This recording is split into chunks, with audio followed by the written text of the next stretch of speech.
ప్రాణాలు పోయేది కాపాడుతుంది. మళ్ళీ మనకి ఎన్నో పురాణాలలో కూడా అమ్మవారి కోసమే స్వామివారు వెళ్ళారు తప్ప మనకి వరాహ రూపం ఎందుకు వచ్చిందండి?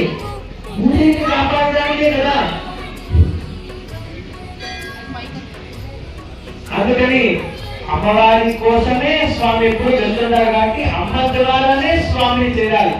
మీరు ఇందులో తిరుపాయలు ఏం చేశారు? పరై కొల్వాన్ స్వామి పరై కావాలి అని స్వామి దగ్గరికి ఎవరు తీసుకెళ్లారు? అమ్మవారే తీసుకెళ్లారు.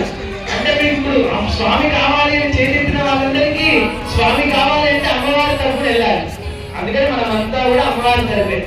మరి మీ యొక్క అమ్మాయిని మీరు ఇస్తున్నారు కాబట్టి ఇక్కడ ఉండేవాళ్ళంతా కూడా మీరు కన్యాదాతలు, మీరు పెరిగారు వారు ఆ స్థానంలో ఉండి మీ యొక్క ఇంట్లో ఎంతో చక్కని ఒక